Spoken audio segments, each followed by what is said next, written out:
Hi, everybody, and welcome back to another edition of the Beyond the Cage podcast presented by Fight Chicks. I am your host, Jim Gramm. Alongside me is my co-host, the Juice, Dave Sadler. On this week's episode, we will go over several headlines, including Jon Jones testing positive for cocaine and entering rehab following his win at UFC 182.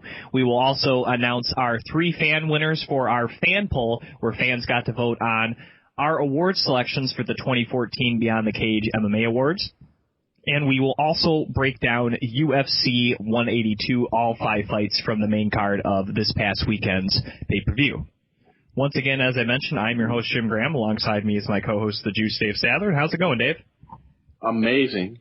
Dude, it's cold here. It's really, really cold. It's like I live in Alaska. It's ridiculous. I don't know if it's that cold. We need to fire up the Beyond the Cage jet and go to the desert, like go to Vegas or wherever they are where it's warm. God, hate this. I have 9 degrees on my phone for here in Detroit. Oh, let's see what I have -2. -2? Winner, chicken parm dinner for this guy. All right, you got me on that. But I thought 182 was pretty good. Well, I'm sure we'll talk about it. The breaking news showed up, so we got that to talk about. And to go along with what the UFC's been saying, Jim, hashtag the time is now. You know what else? You know what else the time is? The time is now to introduce our guest that's coming on to talk about Jon Jones and his failed drug test. Yes, we will have 2 UFC fighter interviews today. First, we will have Johnny Case, but right now we will have the first ever WEC Bantamweight champion and current UFC Bantamweight champion fighter, Mr. Eddie Wineland. And Eddie, thanks for coming on the program. Absolutely, man. Thanks for having me, guys.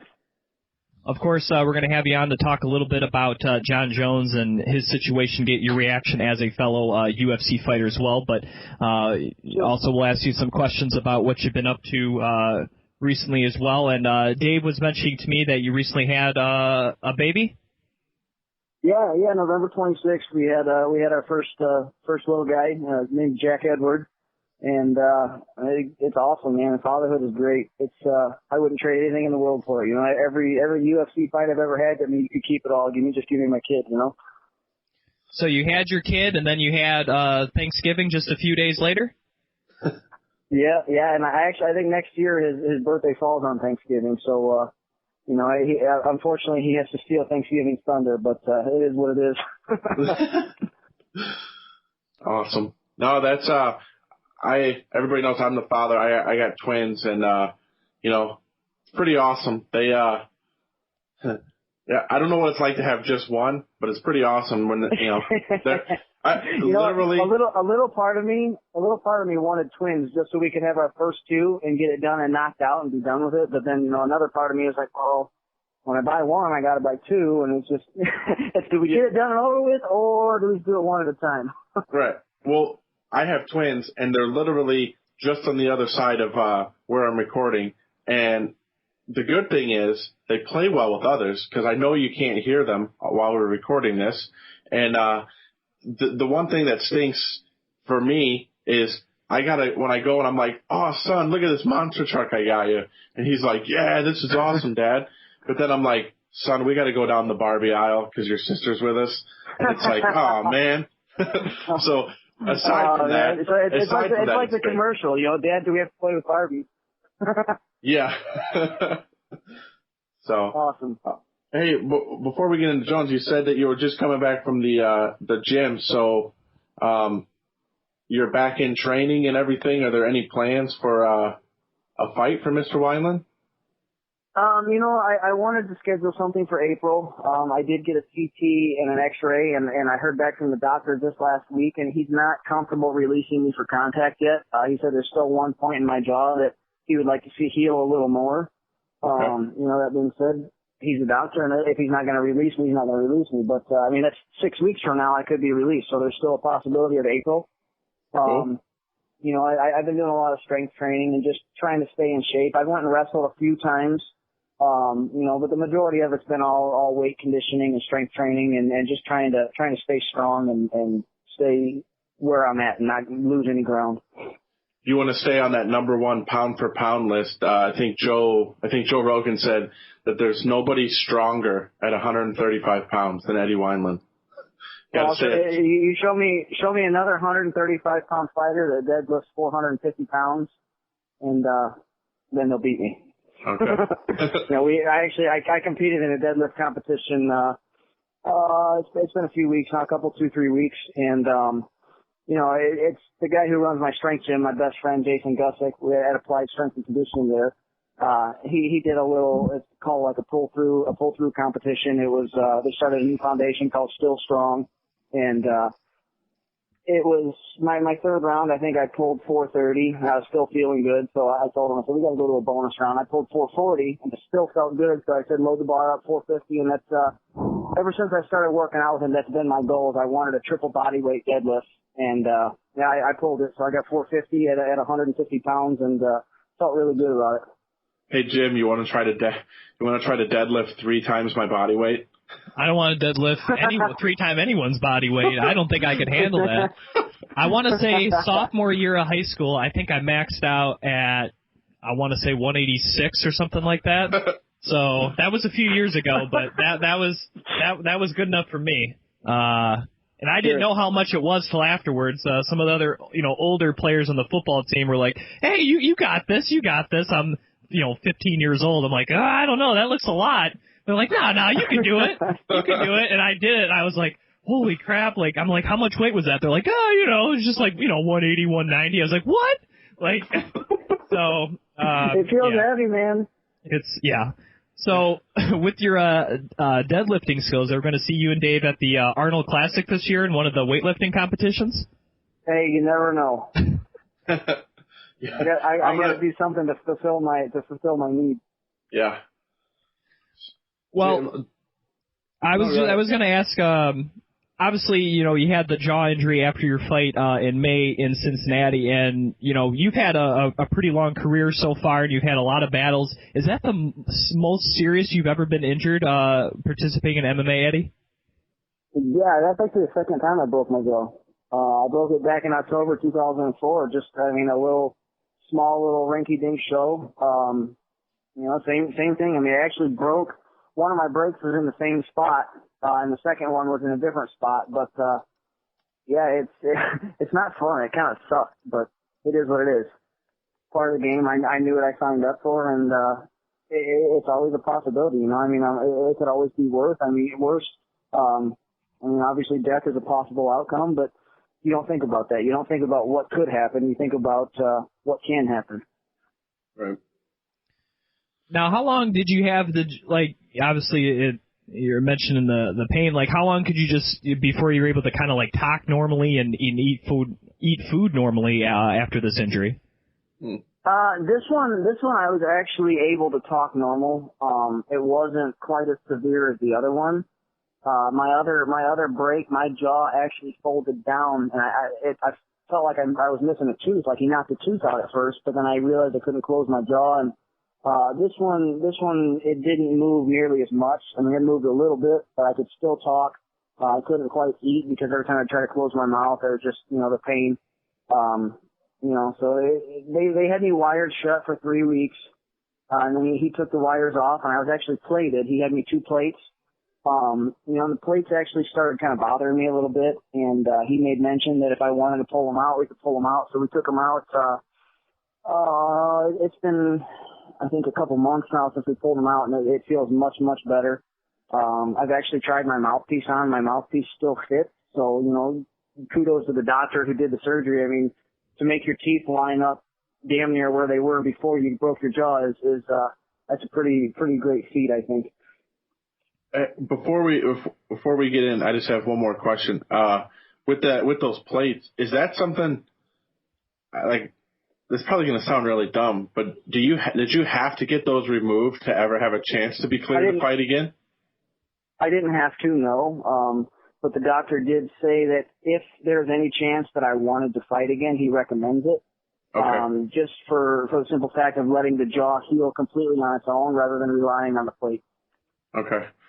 Yeah, I still wonder, didn't they say that Anderson's never going to take that plate out of his leg? Yeah, I don't think he can. It's much like Ken Griffey when he tore his hamstring all those times, so he has all those screws and plates in there. It needs there just to hold it together. Huh. Yeah. I guess when I imagine a plate, I'm thinking that makes Eddie unable to be knocked out because he's got like a metal plate in his face. But I guess what I'm thinking and how it actually works are two completely different things. So sure. But anyway, let's get into this little bitty drug test, Jim. All right. Yeah, a little bitty. All right. Before we get your thoughts on it, Eddie, just for the fans, if for some reason they weren't following any social media or weren't on the internet here in the last 2 days, Jon Jones tested positive for cocaine metabolites in his system due to a December 4th drug test commissioned by the Nevada State Athletic Commission. And the Nevada Athletic Commission follows the World Anti-Doping Agency, which the Olympics use as well. And it's called bioenzyglicinine. I probably said that wrong. That is technically what the compound is from cocaine. That is a not banned out of competition substance, which since this test was not an official pre-fight and or post-fight drug test, it goes as a out of competition test, and because of that, the Nevada State Athletic Commission, under these rules that they follow from the World Anti-Doping Agency, could not punish, penalize, nor stop his fight at UFC 182. Whether that's right or wrong, that is up for debate, and the Nevada State Athletic Commission is already set to have a hearing later this month to address those issues and whether or not they should still follow the World Anti-Doping Agency's code of conduct on those and other substances. But regardless, the test was failed. The fight still went on. His pre-fight test, the one right before the fight, he did pass that. There was no, whether it was cocaine or any other substance in his system, so that one was passed, the official one. And now we get this after the fight, after he has already won, that he has failed a pre-fight drug test, whether it be out of competition or otherwise. Still had to fight one. Now he's issuing rehab. And there's a couple different things I think that's been out of this, in my opinion. And we'll get your thoughts, Eddie, and then Dave's. One, we have, why was this covered up? We have one, especially if the fight wasn't going to be stopped. Two, if he's basically, as of right now, not getting punished for cocaine, then how are all these other fighters such as Jessica Ai, Pat Healy, Matt Riddle, and Nick Diaz, how come all of them got the hammer thrown at them for testing positive for marijuana, which is a far less dangerous drug than cocaine, and in most places improves your health rather than hinders it like cocaine? And the third thing is, how is there all this support so far for Jon Jones when, like I said, these other fighters were kind of thrown under the bus for a different substance? So, and of course, the issue with how come he didn't get any sort of fine beforehand for still testing for a drug. So, a lot of different ways you can attack this story, but I know you're fired up about this, Eddie. So, kind of just your thoughts on this situation to start off here. Yeah, sure. I mean, it's nothing against Jon Jones. I don't hate the guy. I don't have anything against the guy. It's the administration. I mean, that's the problem. Is it's so political. It's almost sickening.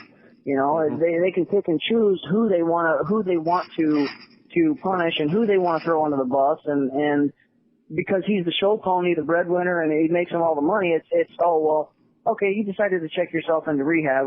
Congratulations, good job. You did cocaine. Well, congratulations. That to me, that's fucked up. Excuse my language. I don't understand how you can do that. Whether it's an out of competition, and how can it be considered out of competition where he's in the middle of a training camp? I mean, he's a month out from a fight, and they test him. So he's in the middle of a training camp, and they test him, and he tests positive. That to me, I don't know. It just blows my mind. Right. I listened before we came on. Ariel Helwani came on Fox Sports 1 this morning, and they consider in competition 12 hours out from a fight. Well, what idiot is going to do cocaine at the MGM Grand before they step into the cage? Sure. I mean, hey, Eddie, you just weighed in. You're getting ready to fight for the UFC belt. Do you want to go up to the 50s? Let me go do a line of blow first. Yeah. Like, okay, duh. Like, well, I think the thing too that he's checking himself into rehab. Well, let's look back at this. Had he have not tested positive, do you think he'd be checking himself into rehab, or is he doing what he feels is politically correct and is what's going to save his face and is going to keep him in good graces? If he had never got popped, I guarantee he would have never been in rehab. Absolutely. Well, how about the fact that here's what I don't like. First of all, Eddie and Jim, we're all friends. I don't know what you did growing up. Me personally, I was raised where marijuana is bad, cocaine is bad, smoking really wasn't a big thing, drinking. I could tell you, if you go to the gas station and buy one of those Polar Pops, that's about the amount of alcohol I've ever had in my system in my entire life. It just stuff like that doesn't work for me. My thing is this. Jon Jones wants to be considered the greatest fighter on planet Earth. May very well be that. He wants to be a role model. He wants to do this. He goes to church, gives honor to God when he wins a fight. Cocaine metabolites don't just end up in your system. You're around bad people if cocaine is in your system. And that's what irritates me. Don't tell my son to look up to that kid, to look up to Jon Jones because he's the greatest fighter on earth, when clearly you're hanging around awful people. Because, great people don't just have cocaine. Sure. There was a post from Donald Cerrone. I mean, years back, he said he witnessed Jon Jones doing blow off of some stripper or some hooker or whatever it was. It's like, it's not a mistake. It's been going on for how long? That's not a mistake. That's what you do. That's what you do. And, and like you said, you preach God, you preach gospel, Philippians 4:13 tattooed across your shoulder. Yet you turn around and go do this. I mean, it's one or the other. It is what it is. Exactly. And it's, I don't even know. I don't know how to approach it. It sucks that he's being applauded for his decision to enter rehab, and that because he got busted doing cocaine, he's being praised and he's doing the right thing, and it's been an ongoing thing. It's not just a one-time thing. Oh my God, he didn't. No, there's a reason he's checking into rehab. It's because he's got a problem. There's a problem there with cocaine. You don't check yourself into rehab for a mistake. Yep. And I wonder, as much as everyone's saying that he checks himself in the rehab, the fact that the UFC knew about this failed drug test since December 4th, do you think that there's a chance that they sat Jon aside and said, after this fight, you're going to rehab? I honestly think that's what happened. I find it hard to believe that he now checked himself in. Yeah, I mean, they've known about this thing for a month. There's no way that he's like, oh, well, now the news is going to come out that I failed this drug test. I'm going to go to rehab. There's no way that could have been his thought process. That's my thinking on that. So they knew about that. Now, whether or not they knew if there was any sort of fine or the rehab is itself some type of self-imposed suspension, we don't know what happened behind closed doors. I think that could be a very likely scenario. And if that is the case, that is good, because I think he should receive some sort of punishment. Now, should he be stripped of his title? I don't know. I think the fact that, again, cocaine is not a performance-enhancing drug. It's not steroids. It's not something that's giving you an edge against your other opponents. It's hard for me to say he should be stripped of his world championship. Now, if you want to suspend him indefinitely... It's still a hardcore drug. Right. I mean, it's still a serious drug. Now, if you want to suspend him indefinitely, have an interim title in its place, I'm fine with that, and I think that's that is a very likely scenario, but I don't think he should be stripped of his title unless he fails another test for the same thing. Sure. Okay. Sure. No, absolutely. But assume this. Assume that at UFC 165, Eddie Wineland wins the World Bantamweight Championship, right? Assume that he has cocaine metabolites in his body. Eddie's stripped of his belt and fired. Absolutely. That belt's no longer mine. Because he's Eddie Wineland and he's not Jon Jones. He's not on the front of the video game. He's not Nike's poster boy, or was Nike's poster boy. There's a big difference between if Mighty Mouse Johnson did that, completely different story. The fact that it's Jon Jones, if they strip him of the belt, who's the face of the company? Ronda Rousey? And there's a lot of favoritism here, and there's a lot of favoritism throughout the company. Well, you look at Conor McGregor. I don't fault the guy. Don't fault the guy not one bit. Because I would take the same offer, but your fourth fight in the UFC, and I understand he moves half a country when he fights, but you know what? Let's treat everybody equal. Mm-hmm. It's the pay scale is so far off, it's ridiculous. I made $20,000 to break my jaw. This guy gets $150,000 in his fourth fight in the UFC. I've been with the WEC since 2006. I've been with the UFC since they bought the WEC out. So, I'm a long-standing employee of the Zuffa organization, of the WEC organization, and I'm making $20,000 to get my jaw broke. Shame on me for getting my jaw broke. It's my fault for having my hands down and not acting when I stepped in. But I feel I'm not fairly compensated. I mean, we just built a house, and it's not anything extravagant. It's not $1 million house. I've got $225,000 into a house, which I think in America is a moderately priced house. And when it's all said and done, and I walk away as a professional athlete, I can't pay the damn thing off. That's the only thing I want in life, is to not have a mortgage payment. I'm not asking for $3, $4, $5, $6 million. I'm asking for $225,000. I want my mortgage paid off. That way I can live comfortably when I walk away from the fight game. Yep, and $225,000 over here in my neck of the woods, a little bit south of Chicago, would get you a very nice house. And it's like,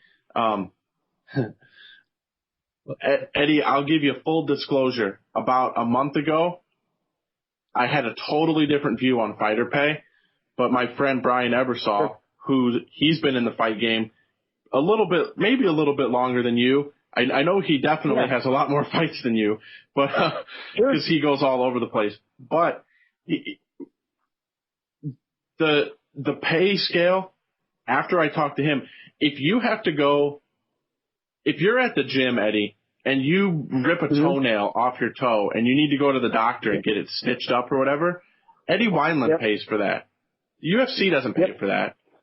If Jay Cutler does the same thing at Hallis Hall, there's 57 people who are going to fix his foot for him, and with no charge, none of that stuff. All the other professional sports have unions, if I'm correct. You are correct. And I think the fighters need a union. Unfortunately, I don't think we'll ever see that happen, because there's so many people that are willing to fight for the UFC for pennies just because of the exposure, and I don't blame them.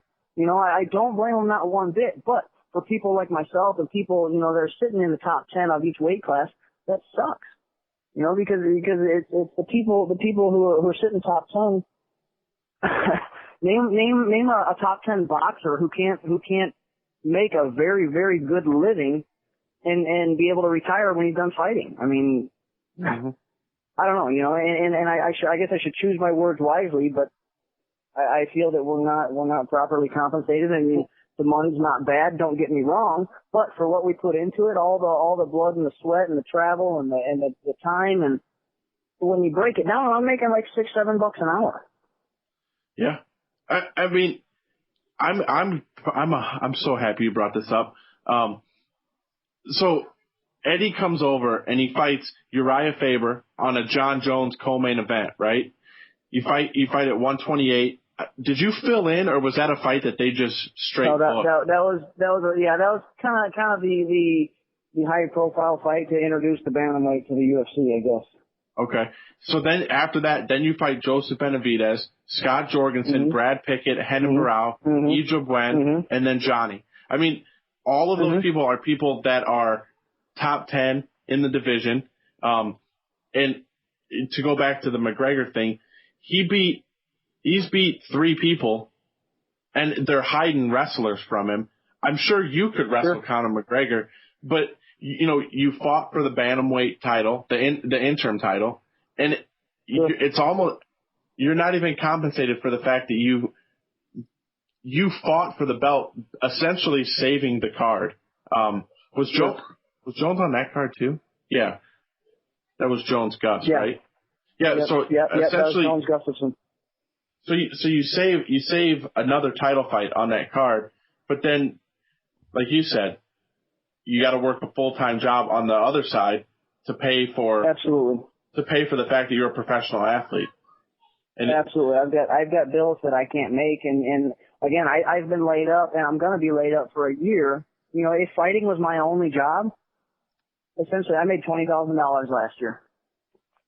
You know, I mean, show me, unless you're living in a cardboard box and you know, how do you get by on $20,000?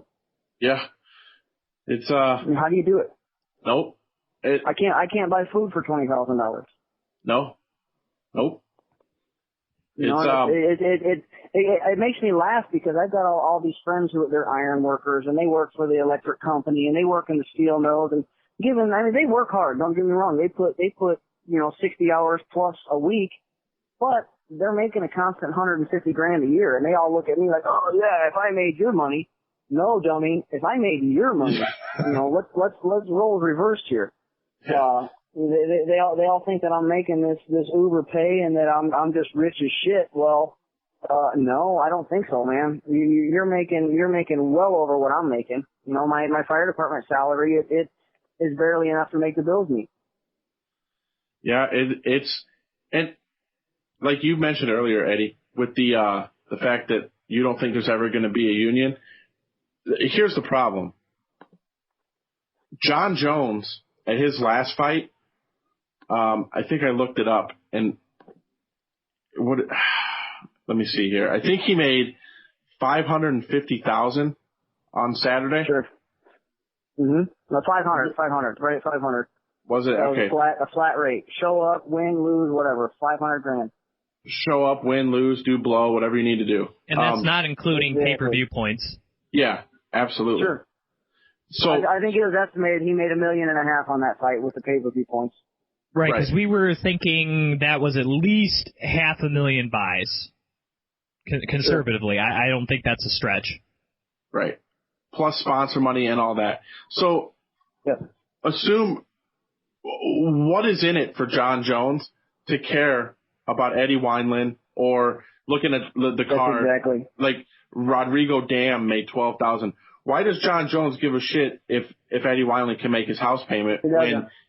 And that's why a union's never going to get started because. Well, and we either need the top dogs, the very top of the top, which like you just hit the nail on the head, isn't going to happen because okay, these guys can't make their bills meet. I'm sitting fine, whatever. Or we need all of the middle tier fighters, which that's probably not going to happen either.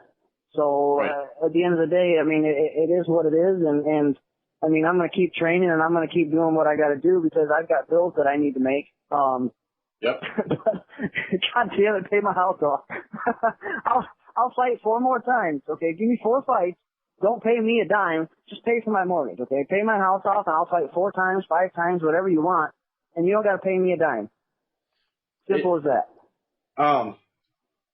I'm going to try to tell a story without naming names because I don't know if I'm allowed to. So a certain person that I know, that their contract was coming up in the same organization that you're in, and they were told that, like they were presented, they said, here's your numbers, 23, 25, 27, 29, whatever it was, right? And this person said, that went up 2 from where that person was. That person said, can we do 25, 27, 29, and 31? So a $4,000 raise on the top, but then 2 each fight. And the email was sent back that is not protocol for the UFC. Sure. Now, I find that hard to believe because I see certain guys with less fights making $65,000. So how is that possible that somebody that has 6, 7, 8 fights is still in the $20,000 range? You know, like. Well, what I'm interested to see, and again, Don't get me wrong, because if I was in this guy's shoes, I would do the same thing. CM Punk. What's his first fight pay going to be? What are they going to pay him? You know, I would venture to say he's in between $50,000 and $100,000. Easily.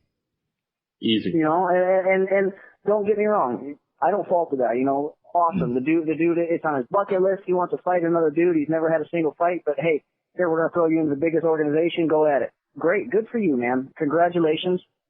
But pay him accordingly. Pay him like you pay everybody else. You get 8-8 your first fight in the UFC. Yep. Now, I wanted to bring up something that Dave hasn't brought up yet, and is the Reebok thing that's going to happen coming up here in July.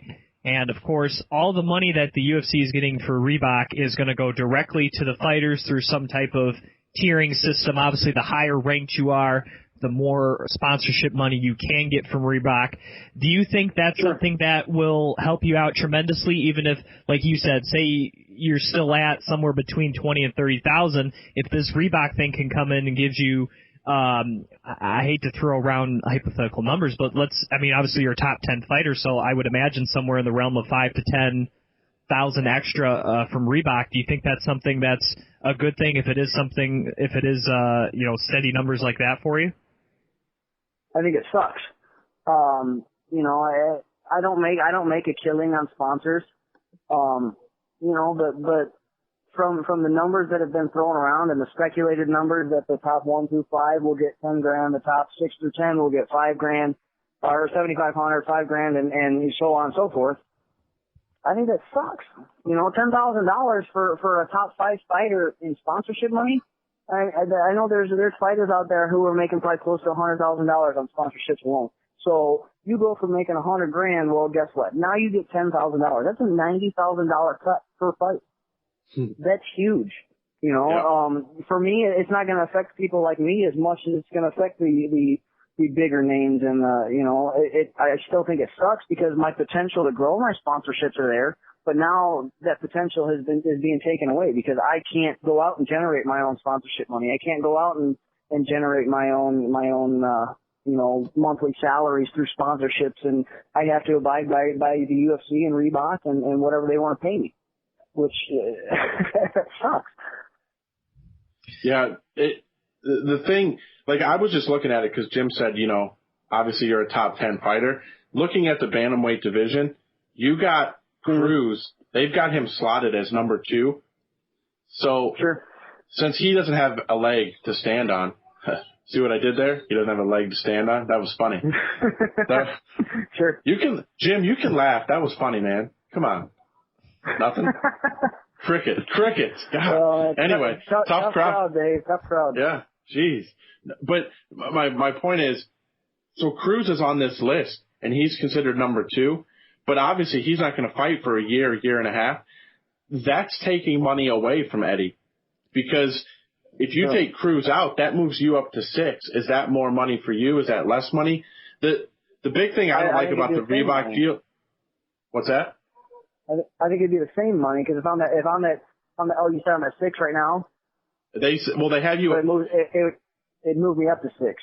It would move you up to 6. Well, Dave, he would only get paid if he fights.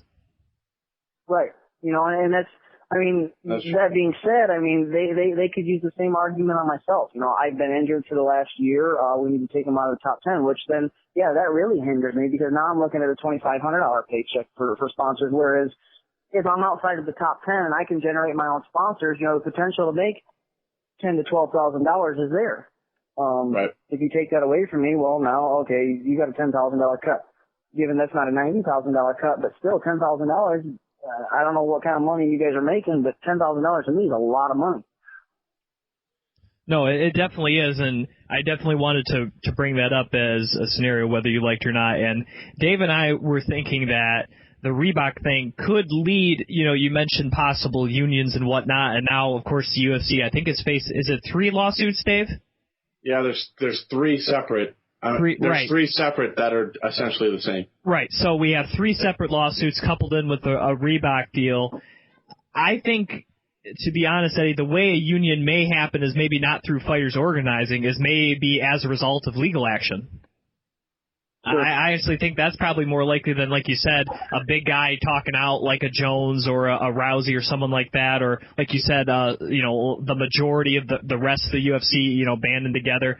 I think maybe some sort of a legal action as a result of a plea bargain or something may result in unionization, maybe more so than fighters banding together. But who knows what the future holds? But do you think that somehow could be a scenario of any of these lawsuits, actually, make court?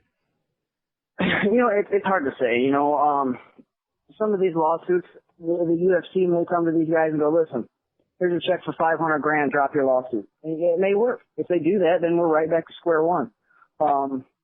It's hard to say. I don't think anything's going to happen in my time as a fighter. With that being said, it just who's to say what the future holds? It's hard to say. I know many people are disgruntled with them raising the pay-per-view rates. It's been a promise that we'll never raise pay-per-view rates again. Oh, well, guess what? Now we're up to $60 or whatever it might be. That to me is a typical politician. Hey, we promised not to hike taxes. We're no tax raises for the next 4 years. As soon as they get into office, we need to tax this. We need to raise taxes on that so we can pay for this. And it's a terrible thing, but something's got to happen. When and how it'll happen, I have no idea. And the chances are I'll never see the benefits of that. So I'm going to be stuck working my 24 on, 24 off shifts for the next 20 years in order to pay myself off. And you're a professional athlete. And I'm a professional athlete. Show me another professional athlete who walks away from their sport holding a mortgage payment. Show me another professional athlete who's currently performing who has a mortgage payment. I guarantee you, unless these people are just spending ridiculously and have no I don't even know what the word, no how to save, that have a mortgage payment. It's again back to my $225,000. I think that's pretty conservative. There's houses, people own houses that are millions, millions and millions of dollars. These sports athletes, the $1 million homes. I don't need a $1 million home. I have a $225,000 home, and I can't pay it off. Yeah, and to your point, like on some of these athletes, I believe, correct me wrong, doesn't Jon Jones own a Bentley?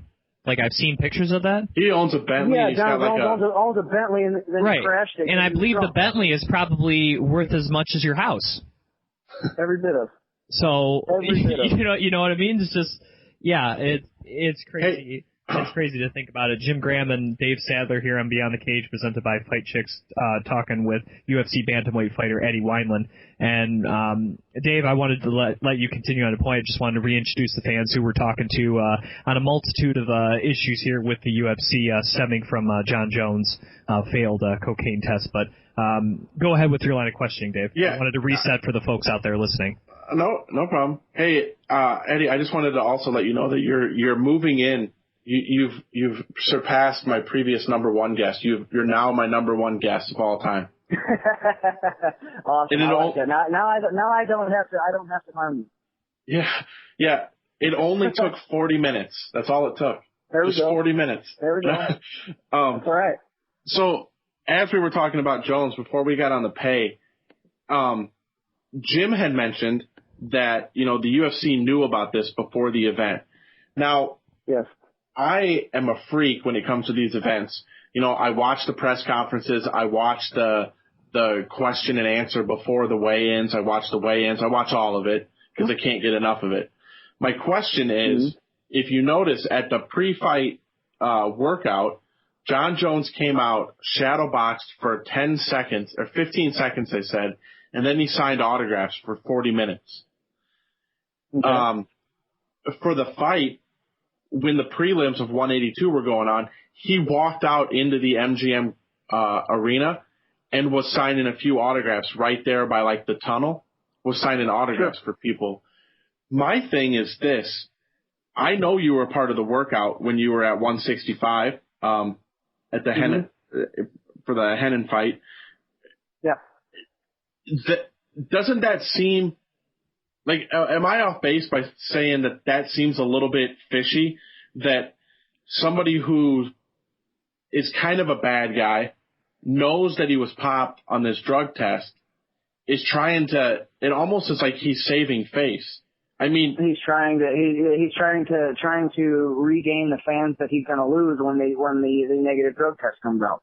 Yeah, I mean, am I the only person who sees it that way, or no?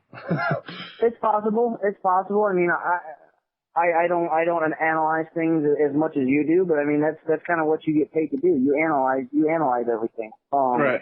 You know, since you bring it up, I mean, yeah, it seems like a logical theory. Whether that's what he was doing or not, I don't know. Maybe he just didn't feel like working out, or yeah, maybe he was just trying to save face because he knew what was coming. You know, he knew the beast that was under him, and it was eventually going to come out. All right. Cool. Well, hey Jim, I got some more questions, but they're not any hard hitting ones. Do you have any hard hitting ones, or you got some fun ones or anything for Eddie? Well, one thing I wanted to ask you while we got you here for a few more minutes is, of course, Dave kind of mentioned earlier Dominic Cruz gets hurt. He was likely to have a shot at TJ Dillashaw, and then it kind of looked like, all right, well, then maybe Rafael Asuncia will finally get his long-awaited rematch against Dillashaw. He gets hurt. So now Renan Barão kind of backs into the picture there. Do you think with some of these, multitude of injuries, is that, you said you're looking for an April return, do you think that helps you in your quest for another shot at the title with all these injuries? I think so. I mean, it's who knows how long Asuncia's going to be out. McDonald, I haven't heard much on McDonald. I think he's still in the running there, but I think that with these guys getting injured, I mean, who do you have left? You have Barão and you have Faber at the top. So, I mean, and we all know Faber's not going to fight Dillashaw. Well, I think they made mention that they would, but the payout's going to have to make it worth their while. Right. I think you dangle a check for $500,000 or $1 million in front of each one of their faces. I think they're going to do it. That being said, I think the next logical thing is to give Barão his shot because who else is standing in line? McDonald's hurt, Cruz is hurt, Asuncia's hurt, myself, I'm hurt. Yeah. Hello? Did we lose him? You still there, Ed? There he is. Yeah. Did you lose me for a second? Yeah. It went out for a second. It's probably because you're walking through your mansion. It's hard to hear when you go on the elevator. yeah, my mansion, sure. I would. But I mean, I think there has been made mention that Aldo wanted a fight of champions. I mean, that might be interesting if there's nobody at 135 right now to challenge for the belt. But at the same time, I think in order to have a fight of champions, I think TJ should defend a few more times. Yeah. Hey, Jim, is Renan Barão, is he the Misha Tate of the 135-pound men's division? I'm not sure what you're getting at. That he's very attractive? I don't know. I don't know what you're getting at.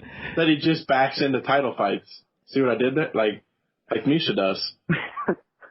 The reason I would say no is because Renan Barão's actually defended his title. Misha never defended her title when she was Strikeforce champion. So, all right. See, now you're getting all technical, and then my humor goes away, and then I get all upset. I mean, Renan Barão didn't lose He's trying to kill your show, Dave. Yeah. Renan Barão didn't lose a fight for 6 years. I don't think you back your way into anything with a track record like that. All right. Okay. No. Fine. I think right now Barão is the only logical title shot. That's the only logical title fight right now. Yep. All right. I got some fun questions that I always want to ask you when I see you. I like fun questions. Well, when I see you at the fights, I'm trying not to be a jerk, but I got a million questions. So, so clearly there's nobody on the planet Earth that has a better collection of Eddie Wineland Topps cards than me. But I'm wondering, how badass is your fight collection from your time, in the smaller shows and then with WEC? What kind of, do you got a lot of cool stuff from all your fights, or? I try and keep something from every fight. And especially my WEC and my UFC fights. And I kind of feel like an ass for doing it because I get people that ask me all the time, hey, can I have some fight worn shorts, or can I have some fight, something fight this, fight that? And I have to tell them no because I hang on to all that. I want to box frame everything, and unfortunately right now buying 30 box frames just isn't in the cards. I can't afford it. Right. You know, but I would like to eventually box frame everything and hang them up down in the basement once we finish our basement. And, I've got something left over. Maybe not so much from like my Hammond days, but, I think every WEC fight and every UFC fight, I still have my shorts, my shirt, and my gloves. I try and keep the tape that they put around the gloves, you know, and eventually I'll box frame all of them and hang them up in order and go from there. How about this, Eddie? I'll make you a deal. I'll buy 2 frames and box up 2, but then I get to keep 1. That seems completely fair. I don't know if I could do that. That seems completely fair. That'd be tough. I like you a lot, Dave, but I don't know if I could give you my fight stuff. Wow. Wow. Man, he's heartbreaking. He's telling the truth though. You know what? I might have a hat that I wore out to a fight that I could give you. You know, that's the one thing. That's the one thing I have been doing recently because I felt like such an ass for not. You know, I'd have little kids. Hey, can I have your gloves? Can I have this? You know, I feel bad because, you know, I want to give back, but at the same time, I want to have a memory of that, and I want to be able to hang it up. I want Jack to be able to see what his dad's done and this and that. So, you know, it's kind of been a thing that anytime I wear a hat out, if a little kid asks me for it, you know, I mean, if it's an adult, whatever, you know. But if a little kid asks me, hey, can I have your hat? You know, I don't think twice about it anymore. Yeah. No, I mean, hey, as badass as it would be to own like fight worn stuff from fights, I completely, you know, like any collector completely understands. That's why anybody who ever gets stuff like that is always like, dude, look what I got. This is so fight worn and blah, you know, all that. Sure. But I'll tell you what I could do. I could take some of my seconds. I got, you know, the second shorts. I could take them. I could go train in them so they're nice and sweaty and beat up and whatever. Great. And then I'll give them to you. I hope that they're the real tight ones so that they're extra sweaty. You know, I wouldn't try and put them on if I was you. Yeah. And how about this, Eddie? For you actually get to spar against Dave. That's his punt. That's his. He has to do that. Ooh, he has to spar against you, and then he gets the shorts and maybe the gloves. Oh, nice. There we go. Little 5-minute sparring session. Yep. Because I'm sure. Well, you might need less. You might need less to take out Dave. I don't know. There we go. How long can he last, and how long he can last is determined how much he gets. We have a stopwatch. Is that fair? Is that the counteroffer? That was. Hey, you know, I did let him dump a bucket of ice water on me this summer. So I'm glad that you brought that up. That YouTube video, we've got like 1,200 hits on that, and we should totally do the hot water challenge today because it's so cold. Oh, Jesus. Yeah, some scalding water, so everybody walks around with their skin melting off. Yeah. So, in your time in the WEC, the UFC, and all that, a lot of stuff's gone on. Like, have you ever thought back and just like kind of thought about it that like, dude, you have a trading card, you're in a video game, like, it's kind of cool. I mean, like all the stuff that's gone on. I mean, you're a professional athlete, yeah, but like. Dude, you have a trading card and you're in a video game. Like, that's so cool, right? Yeah, absolutely. You know, I never once in a million years would have thought that. You know, and then, you know, this is the part of me that feels like I'm being greedy and asking for more money and wanting more money because, I mean, I started fighting in a little rinky-dink show making $600 a fight. You know, that being said, I've been in the fight game a long time and a lot has changed. Right. You know, it just... Sometimes I feel like an ass. Sometimes it's like, hey, pay me. You know, because I am grateful for what I have, and you know what I have is a result of fighting. But what I have, I can't pay off because as a result of what I'm making. Right. Well, my last fighting question, and then Jim can try to one up me. Because of the contract in where you're at money wise, and how you said that you really don't think it's fair. When you do come back, does that affect your fighting style, knowing that there's a $50,000 carrot dangling in front of your face if you walk across the cage and, knock out Michael McDonald or whoever it is? I mean, does that affect how you fight? Absolutely not.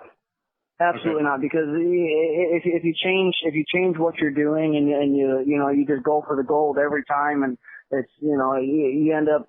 That's where you get your jaw broke. That's where you get knocked out. That's where mistakes happen. I'm I'm going to continue to fight the way that I fight. I'm going to continue to keep coming forward, and I'm going to continue to grind it out and slug it out and do what I got to do. But you know, the $50,000, if it's going to happen, it's going to happen. But I'm gonna continue to fight the same way that I fight, because I think the way that I fight, there's a good chance that I could get 50 grand every fight, because it's I come and I bring it, and it doesn't slow down. I agree 110%. Go ahead. He is Eddie Wineland, UFC Bantamweight fighter and former WEC Bantamweight champion. Thanks again for coming on the show. Dave and I really appreciate it and look forward to having you again sometime in the future. Absolutely. Anytime, guys. It was a pleasure. Once again, that was Eddie Wineland. You can follow him on Twitter. It's just his name, @Eddie Wineland, right here on Beyond the Cage, presented by Fight Chicks. All right, Jim Gramm and Dave Sadler, we are back live now here in the Beyond the Cage studios. You just heard Eddie Wineland, UFC Bantamweight fighter, discussing about his current happenings and, of course, the recent news here with Jon Jones entering rehab and a failed drug test and all that sort. So it's pretty cool having Eddie Wineland join us here on the program, huh, Dave? Yeah,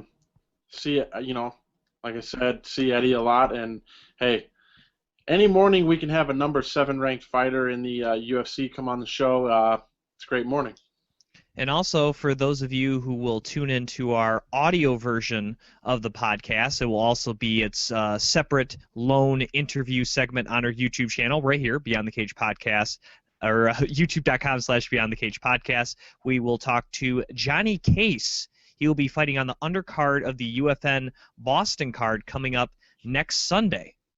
So look forward to that interview. We had him on just before his UFC debut, now his second fight in the UFC, so that should be fun to talk to him again. So that'll be here on the audio version, and again, we'll a standalone YouTube video as well. So let's transition to some other headlines here, Dave. Of course, let's stick with the UFC, and let's stick with something that we talked about. I believe it was our last regular episode of Beyond the Cage, and we talked about Rampage Jackson returning. Now, of course, we had that tweet from Scott Coker that we talked about that's saying Rampage was still under an exclusive Bellator contract, and of course you had the point where if Bellator, or if the UFC rather, didn't think they could sign Rampage Jackson, why would they go ahead and make this big deal about signing Rampage if they could not, in fact, sign Rampage Jackson? So I found a report on MMA Fighting that has a conversation with Rampage Jackson manager. His name is Lee Gwen, and he's also the owner of Wolfslayer Promotions. And I'll read you some of the quotes here, but basically kind of looking through the article, Gwen explains that Rampage contract with Bellator was not simply a fight contract. It was actually a Viacom Media contract, because Bjorn Rebney, the then president of Bellator, was doing anything he can to sign Rampage Jackson. So he signed him to a contract that not only included Bellator fights, but included like TNN stuff, or TNA stuff rather, video or video movie stuff, TV shows, stuff like that. So it was more of an entertainment deal than it was specifically exclusive to him fighting for Bellator. So under the purview of this contract, obviously Bjorn left earlier this year and Scott Coker took over, and Rampage was already unhappy with the organization, and Bjorn leaving probably didn't help, because Bjorn was the guy that brought him over. And one of the sticking points was that he wanted the pay-per-view numbers more being a payout structure. After his pay-per-view fight against King Mo, Bellator was not giving him those numbers. And kind of after that, it didn't seem like he was on the right track with Bellator. Scott Coker took over the company, now I'm reading quotes, and attempted many times to resolve the problems and simplify the contract situation. Scott just focused on Quinton fighting and getting him well paid for it. Scott couldn't rebuild the trust in the company as too much had taken place, and Quinton had just lost too much time waiting for these hollow promises. Over a period of 4 months, we have been bouncing between Scott trying to make things happy and Viacom Legal failing to resolve the many impossible breaches promised by Rebney. The one decent part of the entertainment contract was a provision to terminate if breaches cannot be resolved. we were obliged to give a 45-day notice listing the breaches. At the end of the period, the contract allows us to terminate in writing to Bellator and Viacom. During this process, Scott Coker attempted to resolve the issue but was unsuccessful. We actually gave Bellator a 70-day total wait, and at the end of that period, we terminated the contract in writing and informed all parties we would now be seeking promotional opportunities as a free agent. So Scott Coker was right. He did not lie, saying he was still under an exclusive Bellator fight contract, which was true. But all the other stuff, the media, the Viacom part, had a clause that say he could get out of that contract if stuff had not progressed after 45 days, being offered some type of movie, TV show, fight, whatever the case may be. And Rampage even extended that another, that would be, 25 days. So about a whole nother month trying to see if he could work out issues and get something going. Couldn't, so he left the company. So according to that and his manager, it was all legal, and that's how he's in the UFC. I wanted to explain that to everybody, and once again, glad that Rampage is back in the UFC. Yeah, Jim, as you're talking, I'm Googling here.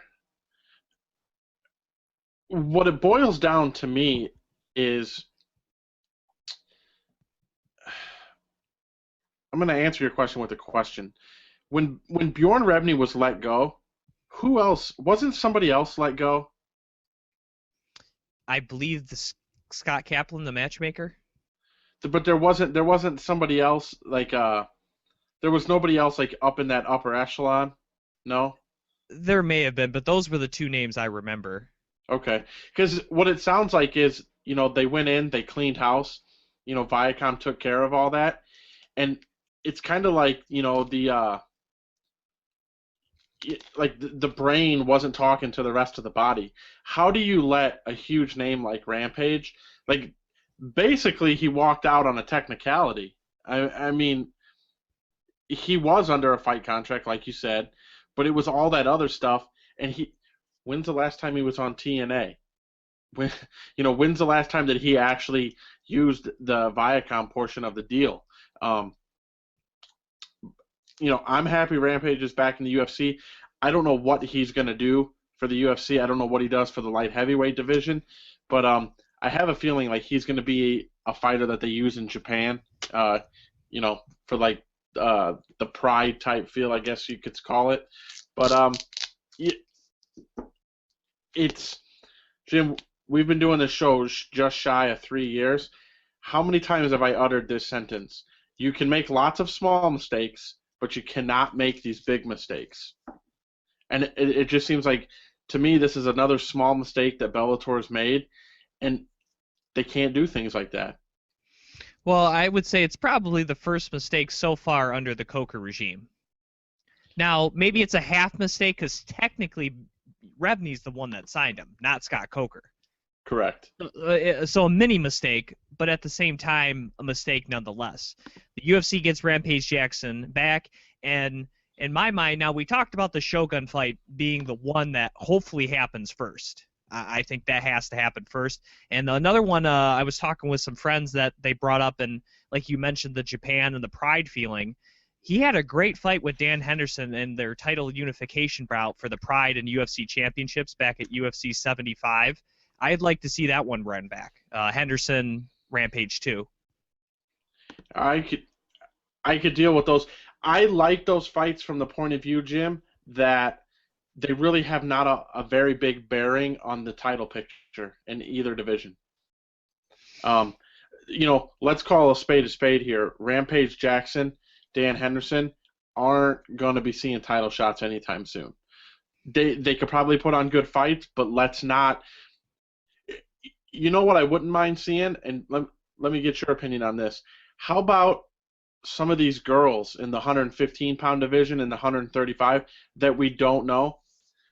Let's let Carla Esparza headline a card with the co-main of Rampage and Shogun. Kind of give them the shine off of these two big names. What do you think of that idea? I think that would be perfect. I think that he's the perfect guy, whether it's a fight like that. You mentioned someone like Carla Esparza, a women's fight, or maybe somebody like a TJ Dillashaw or a Mighty Mouse Johnson, somebody that, maybe fans haven't come around to yet, but you throw in a Rampage Jackson, especially against Henderson or Shogun, it's a perfect co-main event to get people to tune in, and then they're like, well, it's only one more fight, might as well watch it. Right. So... Yep. All right, I'm glad we cleared that up, and I found that, over our, break with the award show and everything, so glad we got to clear that up. So last thing I want to talk about here in headlines, speaking of pay-per-view, is pay-per-view price hike. Now, so far there's been 3 announced pay-per-views for 2015. Well, I guess 4. We're not including the Pettis Rafael Dos Anjos, which has been officially announced for the middle of March. Currently, most cable and satellite TV providers have UFC pay-per-views listed at $54.95 for high definition and $44.95 for standard definition. And there will be a price raise for the first 3 pay-per-views of 2015 at $59.95 for HD, $49.95 for standard definition. This is the first price hike since UFC 168, and Dana White said that was the only price hike that would happen for pay-per-views, and it happened just for 168. Again, this is as quoted as an article on thebloodlyelbow.com, since 168 was such a highly anticipated fight and featured some of the UFC's biggest stars. So obviously he's going back on that statement, Dave, by announcing a price raise here for the first couple pay-per-views of 2015, and it shouldn't continue for the rest of the events, at least as far as we know. But for those of you who follow me on Twitter at Jim Graham, you noticed I kind of blew up when this news broke, and I'm kind of fired up to talk about this. I did the research courtesy of MMApayout.com, which I think actually had the initial report that the Bloody Elbow copied off of, but they had the quote of White, that the UFC this year, as of right now, not including UFC 182, has a reported pay-per-view buy rate of 3.2 million. With 182, Dave, I can't see that going past 4 million. I think that's a fair statement, right? Mm-hmm. I can agree. Let's just say it is 4 million, just for argument's sake, okay? That would put the UFC at 4 million total buys. I guess technically it's for 2015, but it's the New Year's Eve card, so I guess you could say they end the year at 3.2. But I'm adding it in because it's the end of the year card. So let's throw it up to 4 million. Last year the UFC did 6.1 million pay-per-view buys. So that's down 2 million buys. Or if you want, again, as you want to get technical, that's almost down 3 million buys if you're not throwing in UFC 182. I had to go back, Dave, several years to find a lower pay-per-view buy year than 2014. Guess how far back I had to go? 2 more years. I had to go back 9 years to 2005 was the last time the UFC did less than 3.2 million pay-per-view buys. And I believe that year, if I'm not mistaken, they had like 7 pay-per-views, which is about half of what the UFC had in 2014. So my question to you, Dave, is, after the worst year in 9 years for pay-per-view buys, how can the UFC, for their first 3 events, no matter how stacked they are, raise them an additional $5?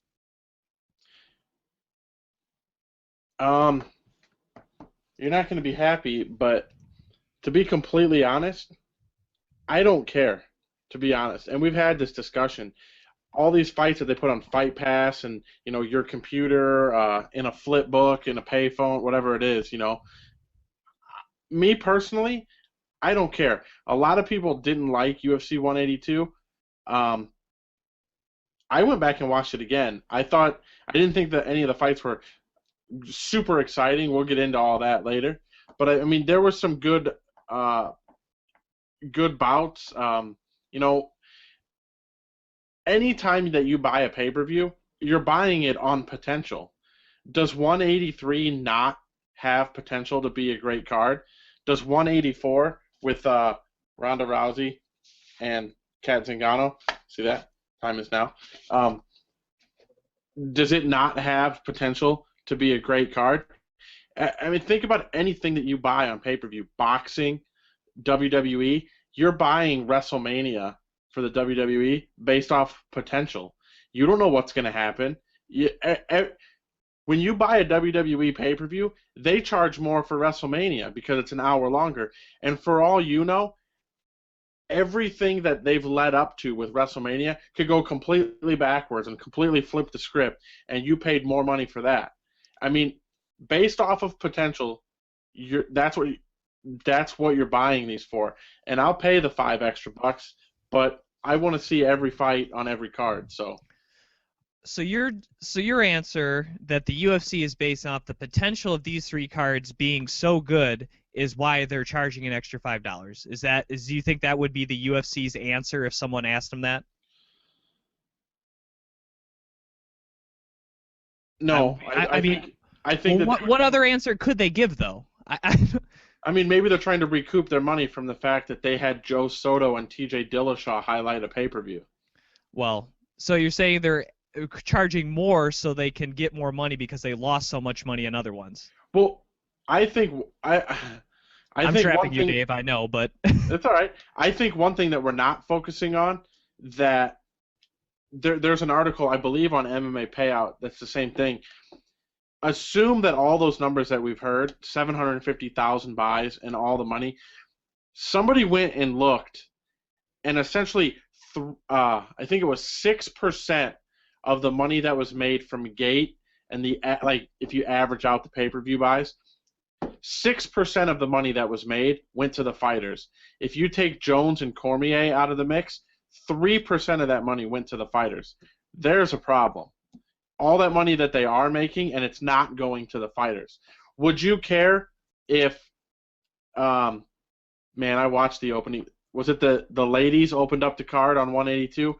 Would you feel better if you paid $5 extra and they were making 20 and 20 as a Facebook fighter or a Fight Pass fighter? Well, I guess if you paid $5 more and a higher percentage went to the fighters, and that was their argument, I think a lot of people would be like, all right, but we know that's not going to happen. Right. We know they're trying to, again, I think what they're going to say, Dave, is what you said. We're charging it on potential. That's what I think they would say. What they're really thinking is the second thing you said. We're trying to recoup money from losing all that money probably on the other events. I think that's what they're really doing.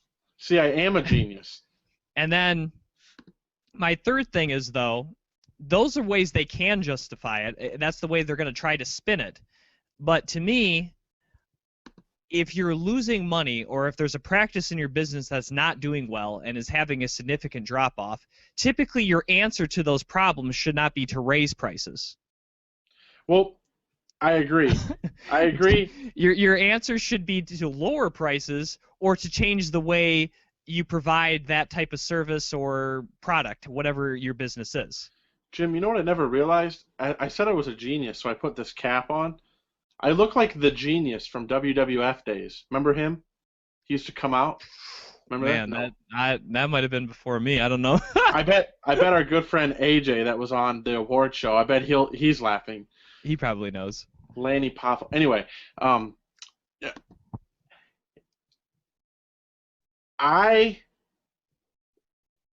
there's two things. Remember when we were talking about this UFC rewards that they have? I don't care if I have to pay more money, but when I'm buying a pay-per-view and it's $60, give me something down the road. You know what I'm saying? Like, give me, if you buy these 3, if they said order UFC 182, 83, and 84, and it's going to be $150, right? And then we'll give you 189 at the end of the year, absolutely free. Give me something. You know what I'm saying? And they're not. But the other thing, that's cool if you want to raise the prices for these 3, but if Belfort fails his drug test and Weidman breaks his wrist and Kat ends up fighting Misha because Ronda fell out, then you need to drop the price. You know, if you can raise it, you can drop it. So if we get a Joe Soto, TJ Dillashaw, I better be paying $39.99. Right, and that's the thing. If they come out and say, well, we're going to have 3 pay-per-views that are $5 cheaper, Okay, if they come out and say something like, hey, if you buy this pay-per-view at a higher rate, you're getting something extra. You mentioned for WWE, WrestleMania costs more, but you get an extra hour worth of watching wrestling. Right. That's the payoff. The UFC is charging $5 more, and there is no extra payoff. You're just paying $5 more for the same exact thing. Yeah. Ironically, did you notice that the pay-per-view almost went off the air? Yeah, I didn't. I mean, to me, it's a pay-per-view. How is there a? I didn't know it could go off the air. Well, the one thing I figured out, I went back and figured it out.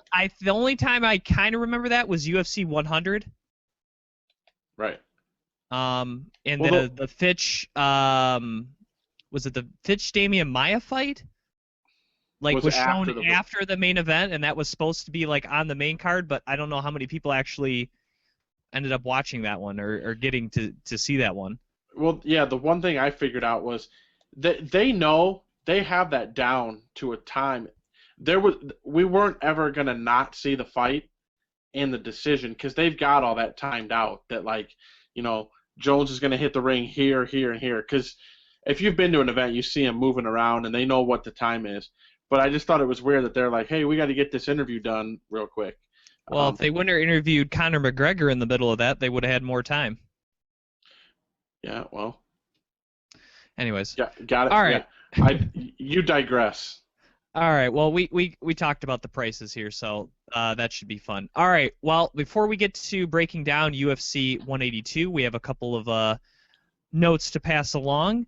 We had a contest running over the weekend, which ended last night, and we will announce the winners here live on the show.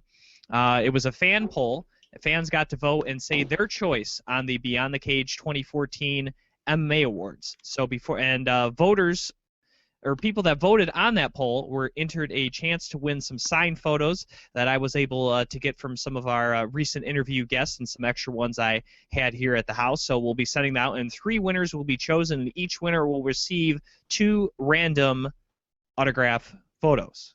So thanks everybody who voted, and again, good luck. We'll name them here in just a second, but I wanted to go over the results, Dave, and kind of mention what the fans thought of our award categories here for 2014. So in the starting just as we did on the show, 2014 Rising Star, overwhelming for Conor McGregor in first place for Rising Star. Also, Gastelum and Namajunas received some votes as well. Female Fighter of the Year, once again in a landslide, Ronda Rousey, Female Fighter of the Year, as voted on by the fans. Now, if we finally got a little interesting here for Most Improved. Just a couple votes separated second and third place from the first place winner, which was voted as Robbie Lawler. The event of the year even closer, as we had a tie for second place, but first place was just a couple more than those two, and that was UFC 175 was voted as the event of the year by the fans. Yeah. Wow. Submission of the year, we had, I think, our most nominated of any category, as 5 different submissions were voted on, but when it was all said and done, Ben Saunders in his first ever omoplata took the award from UFN Tulsa for the fans there. Who put that up there? Hold on a second. Thank you. And then in our knockout of the year category, the fans couldn't decide as there was a tie. They had the same amount of votes as the they both had the same amount of votes. I don't know why I said that so weird. Hunt versus Nelson, his knockout of Big Country at UFN Japan, and also the knockout of Renan Barão by the hands of TJ Dillashaw at UFC 173, tied for the 2014 knockout of the year. The fight of the year, this one ran away with it. Lawler versus Hendricks, number 2. And the fighter of the year, once again, kind of ran away with this one, Robbie Lawler. So he wins Most Improved and Fighter of the Year as voted on by the fans of Beyond the Cage. I'm very disappointed. Any thoughts on the fans' picks there? Whoever voted for the submission, obviously a very smart group of people. The event, I'm actually shocked at because I was at 175. It lost a fight. It had a 10-second fight. Uriah Faber was on the undercard, and I'm surprised 178 didn't get it, just because of the 178 had everything, and you said Lawler got Fighter of the Year. Yes. Did everybody vote for that? Did Neil get any or no? Mr. Magny received, I believe, just a handful of votes. He was there. Three fighters got voted on for that category, and he would have finished in last place. That is awful. Anyway, hey, clearly, look at me. Clearly, I'm an expert, and we just need to get our fans a little more up to that level. No, nothing. Maybe. All right. Well, hold on. I'm joking, fans. I'm joking. I'm no expert. Put my pants on just like you. So just remember that. All right. Well, of the people that voted, we did a randomized drawing there, and of the people that voted, we have our 3 winners. First winner is Eric Tisler. Our second winner is Raul Carranza. And our third winner is Will Rasmussen. Those are the 3 winners. So if you haven't got a message from me already, or if you're going to message me, contact me, and we'll figure out the photos to send to you. And just in case fans were wondering, what prizes did they win? Well, I'll show you what they got to receive. There was this photo here from our good friend Darren Cruikshank. He signed that one. I also had this one here from the Wonder Boy Stephen Thompson. Then I also had a couple. I had two of this one. Our friend Luis Smolka signing the Sweet Chin Music there. I was able to get that one. And then I thought this one was pretty. This is our friend Johnny Case. I mentioned him earlier. That's him submitting there for his first UFC win.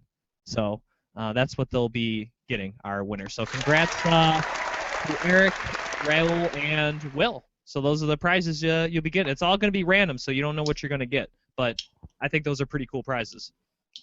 Yes, sir. Maybe this will make them even better.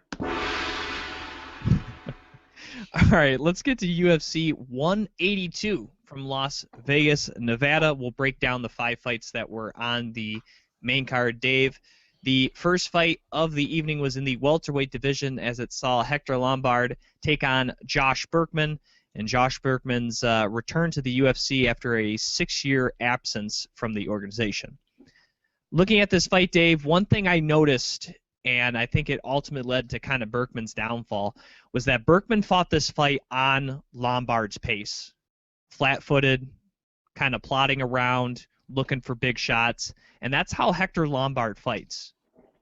And if you're going to get into that same rhythm where you're flat-footed, walking around, looking for big shots, not, I guess in Berkman's case, wasn't really trying to take the center of the cage as well, kind of getting forced to the outside, you're not going to beat Hector Lombard. It's just not going to happen.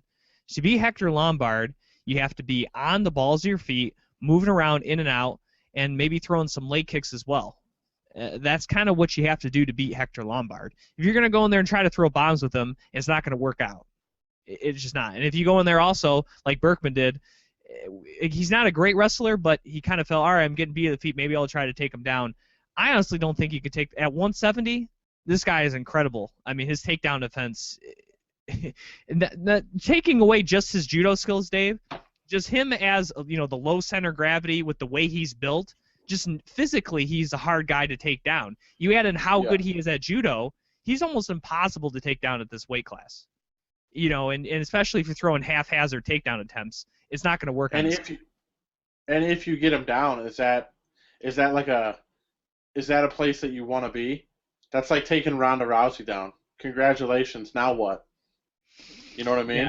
Yeah, or congratulations, you got who's that guy? Who's that guy that just fought when you were in Vegas? Oliveira. Oh, right, yeah. Mm-hmm. Yeah. Congratulations, you took him down. Great. Now what are you going to do?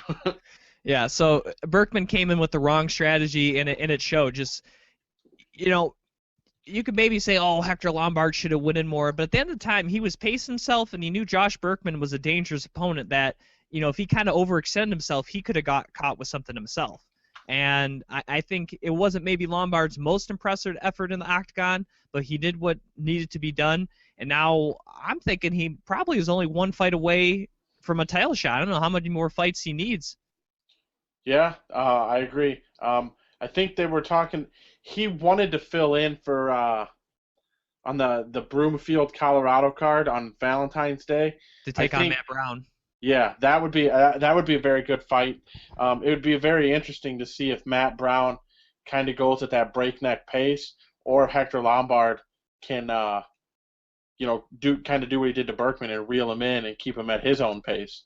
So that would be interesting. I hope they could do that, because I think that would be, if he beats Matt Brown, and also the short notice thing, it's kind of hard to deny him, but kind of with, it looks as though Rory McDonald is not getting his title shot here. That's the way things are leading, Dave. I think a Lombard McDonald fight would be very excellent.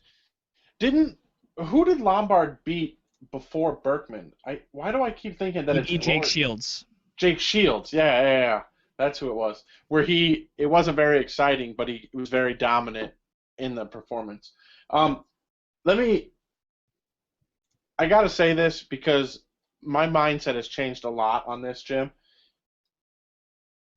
This is absolutely ridiculous to me that Josh Berkman filled in to fight Hector Lombard, the number 6 guy in the division, right?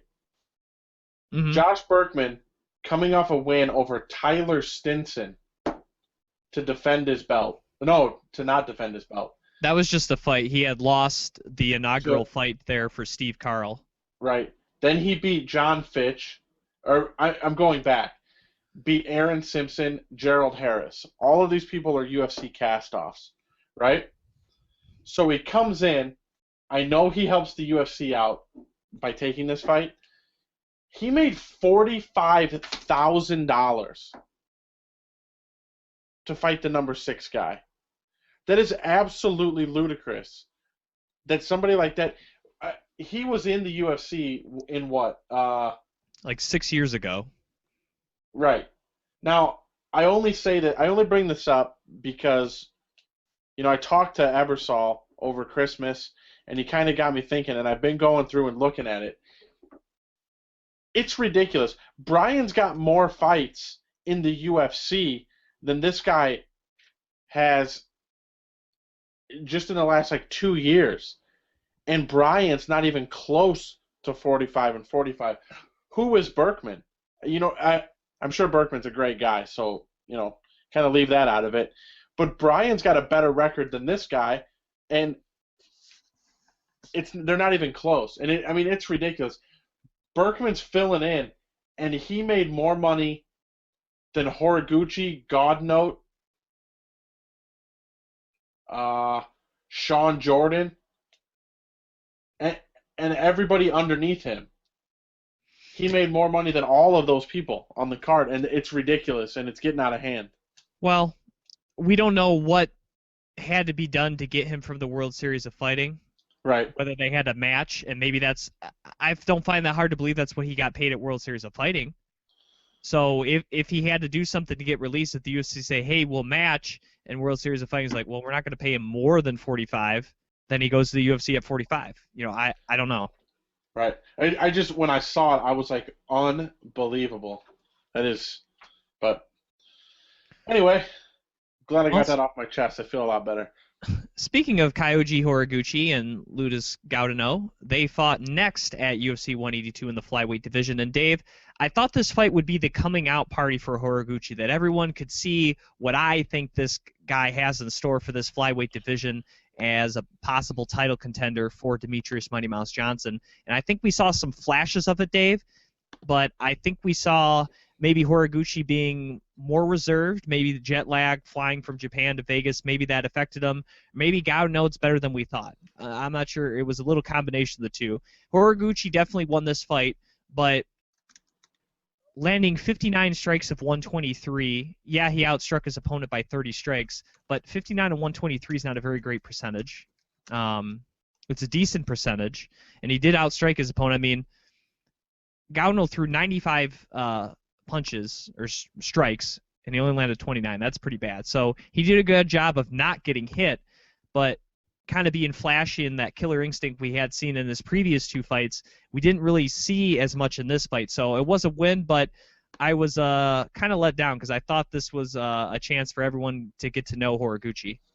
Yeah, I felt the same way. The fight, Horiguchi won. I don't think there's any denying that. At least he said in his post-fight that he thinks he's a couple away, and it wasn't necessarily, he didn't, I need a title shot. Hopefully the UFC understands that as well, and they don't just give him a title shot. I think he can be a force at 125, but I think that he needs to be brought along in the right manner.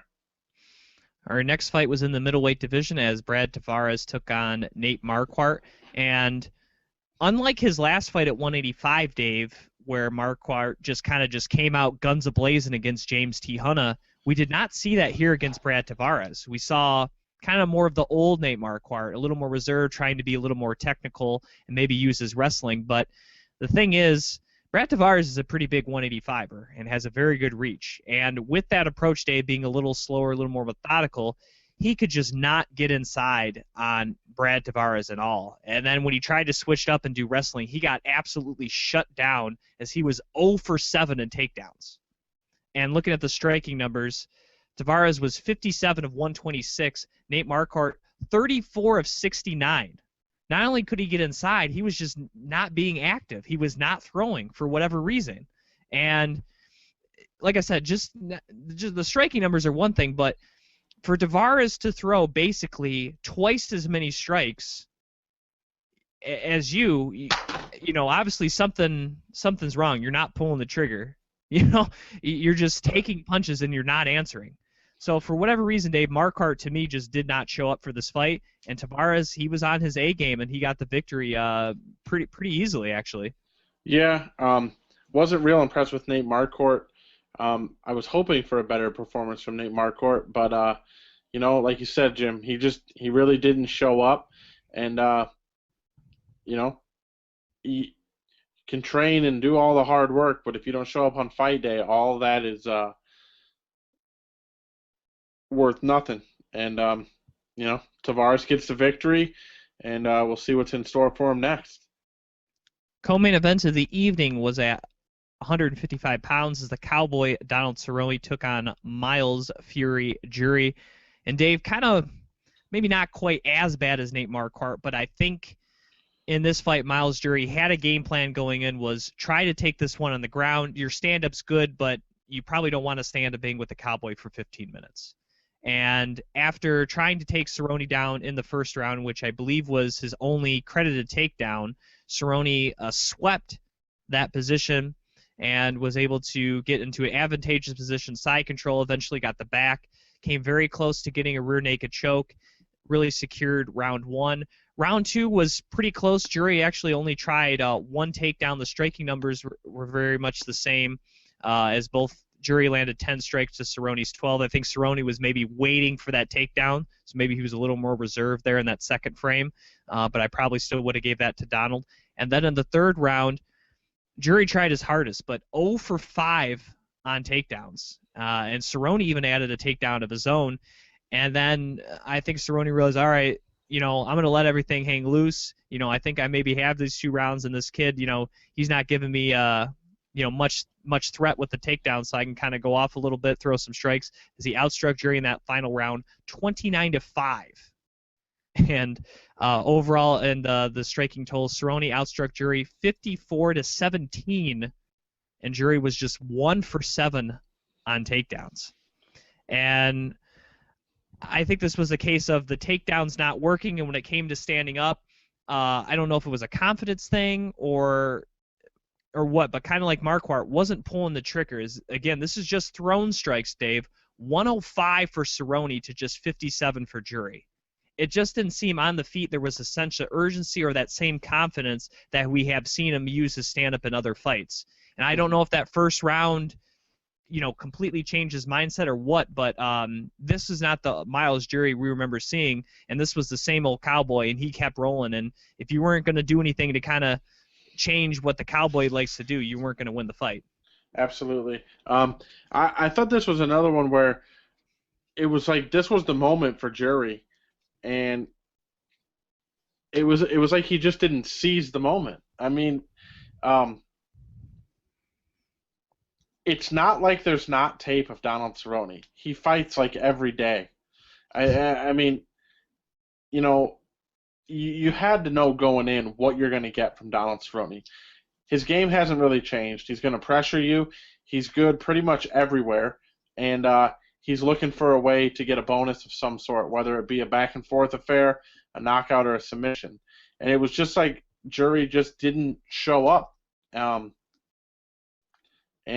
paid the price. I still think Jury is a legitimate contender for the belt. He's still very young in the sport. That's his first professional loss, so I definitely expect him to come back and be, rejuvenated, refreshed. Maybe learn some stuff. These guys coming off their first loss are usually pretty dangerous.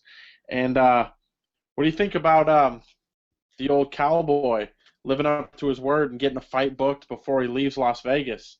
He's headed to Boston, co-main event against.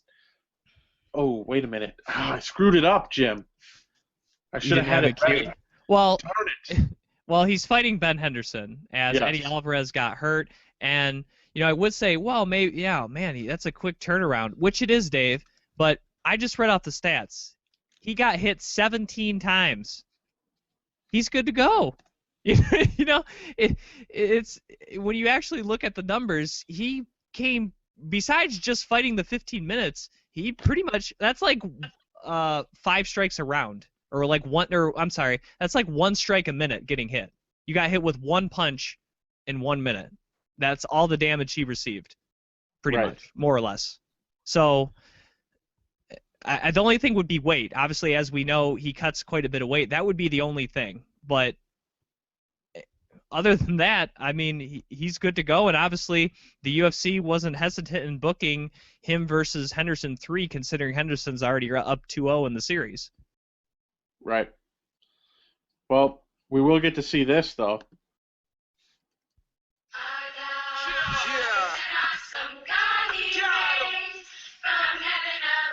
Oh, boy, this guy. Oh, yeah. If you're not watching our live shows on our YouTube channel, you are missing out. I don't want to toot my own horn, but I'm hilarious. I wouldn't say they're missing it, Dave. No, I'm kidding. All right. Let's get to the main event of UFC 182, Jon Jones against Daniel Cormier. We already talked about the stuff earlier, drug test and all that. The fight happened, and this fight to me saved UFC 182. It was a rather lackluster event. This fight, I think, delivered. Looking at the stats, Dave, we thought maybe Cormier could have some success wrestling. He was just 1 of 8 on his takedowns, and I believe that one takedown only lasted a few seconds as Jones popped right back up. Jones was successful on 3 of 5 of his takedowns. So if Cormier lost the wrestling battle, would he really be able to stand and strike with Jon Jones? Jones outstruck Cormier 126-78 in this fight, and the significant outstriking really took place in rounds 4 and 5, where he really widened that gap. Rounds 1, 2, and 3, Dave, were pretty darn close. Round 1 saw Jon Jones outstrike Cormier 28-21. Round 2, Cormier outstruck Jones 23-21. Round 3, 28-19 in favor of Jones, and then, like I said, rounds 4 and 5, he really took over 23-8, and then 26-7, both in favor of Jones. And scoring the fight, Dave, I actually had Cormier up 2-1 heading into that 4th, and I think the pace that Cormier was setting really kind of tired him out by that 5th round. He had never been 5 rounds at 205 pounds, and I think he was fighting at such a torrid pace with Jones that his weight cut, I think, really hit him in those rounds, where Jones is no stranger to fighting in those rounds at 205 pounds. And I really think he took over. You really saw his athleticism and a lot of his striking creativity, and obviously that huge reach that he has that still no one's really been able to figure out. And One thing I thought could lead to Jones's downfall was if Cormier got in the clinch, which Jones himself initiated way more than I thought. I really thought that he was giving Cormier an easy way to get inside and land uppercuts, which he did on several occasions. But to credit Jones, he took the best Cormier I think had to offer and still kept coming. And regardless of what you think about him now with the drug test and whatnot, he thought a great fight against a tough opponent. And a lot of ways, Dave beat DC at his own game. Yeah, he said in the post-fight press conference that he out-DC'd DC, which I think is fair. I thought Cormier did a fine job getting, he being that there was such a size difference, he was able to land a couple of head kicks, and he was successful with his strikes, which I didn't think would be that way. He was able to do it, and I was watching the fight, and is it too soon for me to say in the third round I went upstairs to get a Coke? Is that too soon for that? No? I mean, you had it on your DVR, right? Yeah. No, a Coke. Get it? Cocaine. Oh, boy. I'm not... Come on, Jim. Come on. Anyway, no,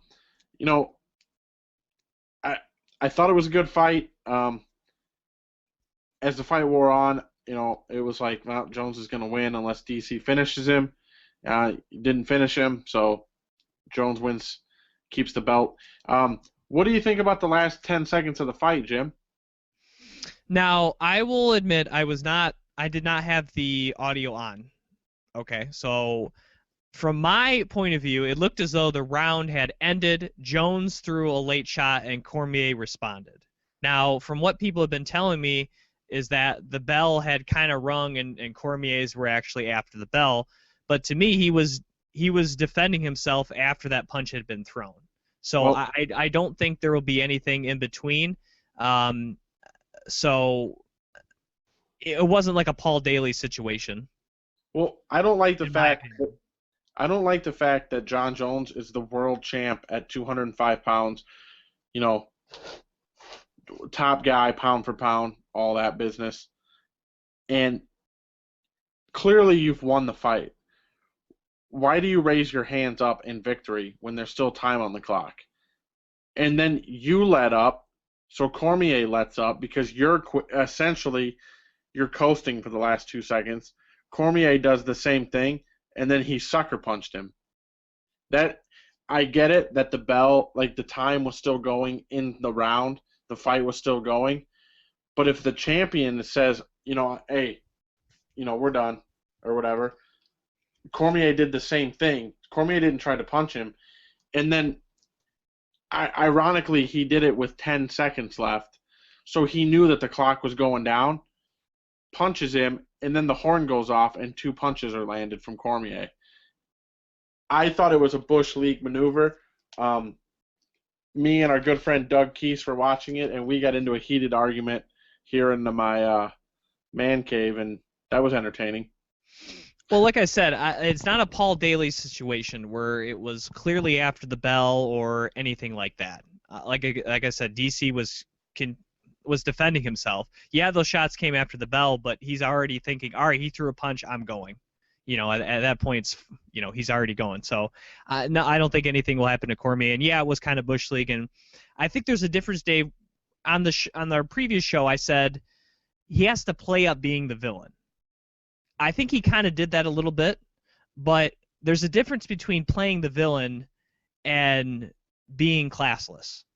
Well, yeah. Do you get what? Like, you could say what you want about Josh Koscheck. I think he's or Chael Sonnen, if you want to put him.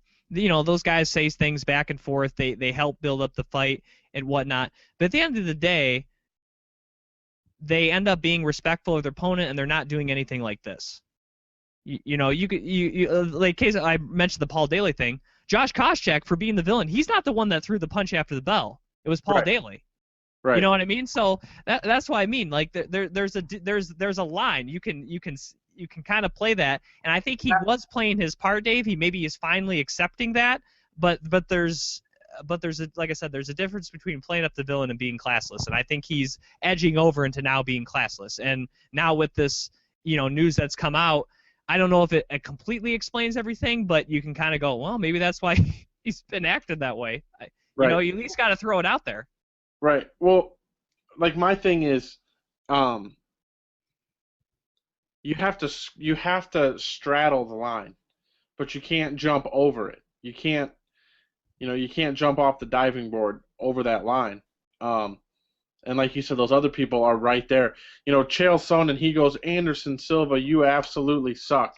That's part of a promo, for an old WWF promo, and that's the only reason he said it. And then he's been respectful of Anderson since then. And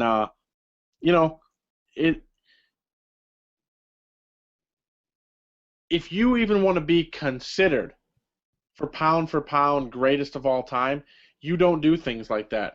You win the belt. You hold him up against the cage till the bell rings.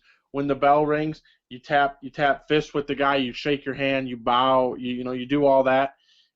You put the belt around your waist. You don't wear a stupid T-shirt that says Unbroken.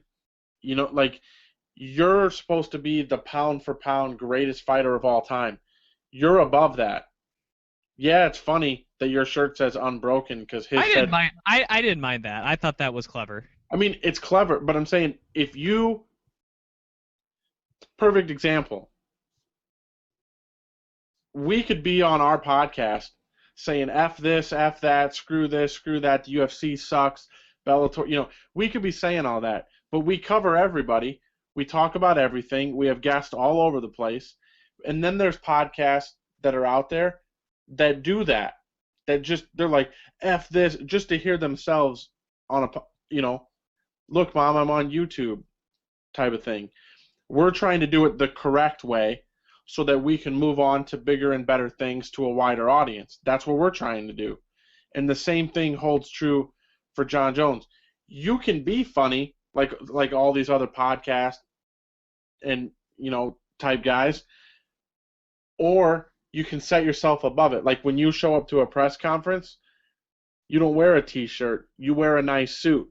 When Chris Weidman shows up to a press conference, he always has a suit and a tie on. And, I mean, he plays the part that he's the champion and he's one of the pound-for-pound greatest fighters. There's a time for T-shirts. He could have Instagrammed a photo after the press conference.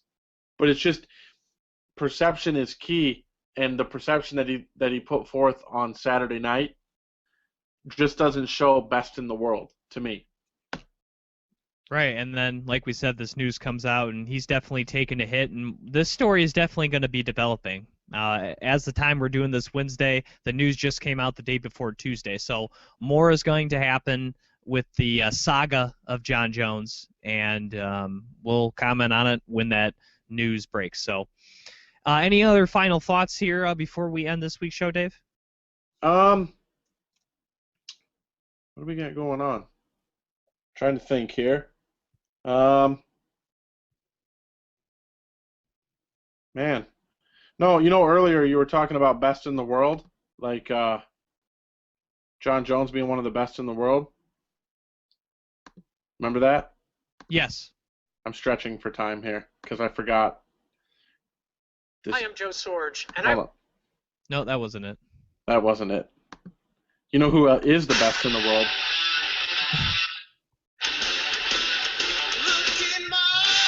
Oh my God. Oh man. So you're moving up to Milwaukee now? Yeah. No, just before we get out of here, I'll be anxious to see, in the next couple of days and this weekend, we may even have to do a, kind of a breaking show to kind of go over stuff. But, I'd be interested to see how stuff develops with this. It's only been, 12 hours, 20 hours or so since the news broke. So it'll be interesting to see kind of how the MMA world, comes to the defense or whatever of Jon Jones. So it'll be interesting to say the least. And, we'll see what Dana and the UFC end up doing, if anything. All right, well, since it's our first show of 2015, we couldn't have got to another new year without the help of our great friends at MMAinsider.net, MMAforlife.ca, BluegrassMMA.com, VigilanteMMA.com, MMA-Freak.com, and of course, AJ Hiller and his great selection of MMA memorabilia, MMA Signatures USA.com. The great folks at Top Rated MMA, where a portion of their sales of their gear go towards the Hires Hero Foundation to help U.S. Armed Service veterans find jobs here in the United States. And, of course, our presenting sponsor of Fight Chicks Apparel. We couldn't do it without their continued support. So he is the Juice, Dave Sadler. You can follow him on Twitter at VigilanteJuice. I am your host, Jim Graham. You can follow me on Twitter at Jim Graham. And thank you for listening to another edition of the Beyond the Cage podcast presented by Fight Chicks.